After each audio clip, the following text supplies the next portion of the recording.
Is this the best luxury SUV? We'll find out in today's video. I'll include a link to the Genesis and Linden's website in the description down below. Also include a link to my car buying guide. Let's get right into it.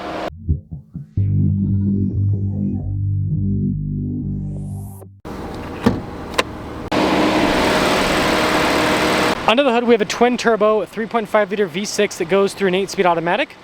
Fuel economy 16 around town, 22 on the highway. Power outputs are 375 horsepower, 391 pound-feet of torque. I'm trying to hit 500,000 subscribers before the end of the year. I'd really appreciate it if you'd help out with that. Love this metallic silver paint. Got the Genesis badge front and center. Genesis's signature split light design looks really sharp, especially with the nice finish on the grille. Altogether, it definitely makes a statement, and you can tell just by looking at it, it's a luxury car. Tire and wheel setup is 265 by 40 by 22. You've got metallic gray with some silver on the wheels. Kind of an interesting design overall, I'd say. Little lights on the side for the turn signal indication, and then you've got more nice chrome trimmer on the windows. The overall silhouette definitely has a nice flow to it too. When it comes to key fob features, we've got the Genesis logo on the key. We have our lock and unlock function, the opening for the hatch, and then you've got your self-park feature with the remote start. This, by the way, you just remote start it, and then you can move the car forward and backwards. And I've got that tab to lower and raise the seats for more storage or for more passengers. This one has the third row seating. And as you can see, the third row passengers get their own climate zone. They've got ventilation in the back, and even the armrest area has a little, oh, it's the button there, I forgot. Has a little bit of storage, cup holder there too. Now the floor on the third row does sit a little bit higher, so you do lose a little bit of space, but for an SUV in this size category, it's actually pretty typical in terms of third row space. So think like Audi Q7, for example. And overall, I do think it is nice they still offer a third row with the GV80 for those that want practicality and luxury combined. Got the nifty split taillight design here in the back, and that will sum things up for the exterior. Let's now check out the interior. Sunshade for the rear passengers, and then I like the two-tone coloration on the door panel. There's a little bit of kind of like a reddish brown down below. Also get a nice finish on the controls, but yeah, here's a look at these seats. All the adjustments are nicely labeled and really nice trim all down the center of the seat. Definitely have better space in the second row, and you can adjust the seat forward and backward. We've got a little storage pocket there. We've got heated and ventilated seats here in the back. We got our own climate zone too. You can adjust the front passenger seat from the back. Got these little vanity mirrors in the rear, and then we actually have our own center. If you notice, the headliner throughout is very soft to the touch. Let's now check out the front. Blind spot monitoring with the mirrors, and then down below you've got your memory seat functionality. The mirrors do power fold in, and again, nice finish on all of the controls. Front seat has that same nice finish as what you saw in the second row. Bunch of adjustments on the side. You also have massage seat function. And let's fire her up. You've got the two-tone contrast on the steering wheel. You can see the paddles there in the back too. We've got practical controls here on the right side for the volume and voice command controls. Cruise control there on the left-hand side, and then nice finish on the little stock on the back. Digital gauge cluster here in the center, and you can change the information that's displayed depending on what you're looking for. There's a bit of glare on the screen, something to note. And then we also have a heads-up display. 360 camera system. We've got an exterior shot with the camera as well. And then as for the screen itself, it is quick to respond.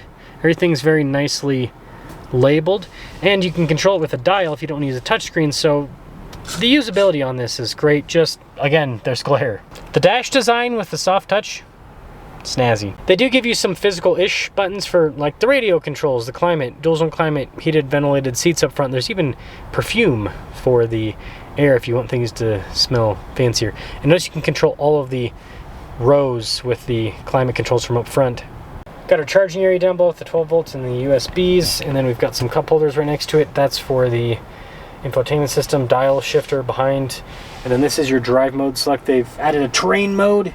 Now you push in for that to go over to the terrain mode and switch back to drive mode if you want. Auto stop start's also built into that. Center console section's pretty nice with the trim, plenty of storage inside, and then we do have a camera rear view mirror, and then more nice trim here on the headliner with another sunroof. 2026 GV80, $84,790. Let's see how the GV80 Prestige performs. Well, let's live the life of luxury for a little bit in this fancy GV80. I'm still surprised that Genesis hasn't come out with a larger luxury SUV, you know, GV90. I think it would potentially do well. It's hard to tell in the US market because the luxury car market lately has been very volatile. I think that it's, you know, most of the cars I review are non-luxury, but like luxury it's a big segment in the US market. It's sub 20%, but you know, it's still a decent chunk of cars. And I don't think automakers and I don't think buyers really know what they want at this point. You've got a big subset of buyers that want just tons of tech, so automakers are trying to do that. Then you have another subset of buyers that they don't care about the tech, they just want luxury. And so then you can see it kind of getting pulled in different directions. Like, think about the person that goes and buys a 2001 Lexus LS because they don't want any of the tech, they just want the smooth ride and the quiet cabin, versus the person that's like, why does this not have a turn signal camera, rear view mirror, 360 camera, self-driving, yada yada yada yada, right? So yeah, you can tell that there's definitely a split right now, and luxury car makers are trying to figure out what side to be on. Do we go tech? Do we go luxury? Do we try to do both? If you try to do both, then you end up with a very expensive vehicle. Very expensive indeed. Me personally, and then also there's the debate electric versus non-electric. Me personally, I think that non-electric and focus more on luxury rather than tech. I think luxury buyers are kind of over, like, they want some tech, but I think that for the most part, a lot of these luxury buyers want less. And this is a nice, I think the GV80 is a nice balance with the materials and the tech it has. It's not too much tech. There's a little bit that's overkill, like the fingerprint scanner. Now, engine power, yep, it's got it. This 3.5 has got some power. Smooth too, with the 8-speed. And this car does change character with the drive modes. Again, you've got those adaptive, you got the adaptive suspension, so changes things quite a bit. In the sport mode, it's not stiff at all. Just kind of firms things up a bit, versus in your comfort mode, going over the bumps and everything, it's more about just floating down the road. Yeah, this torque's really nice. It's got pretty good delivery. Pretty good delivery.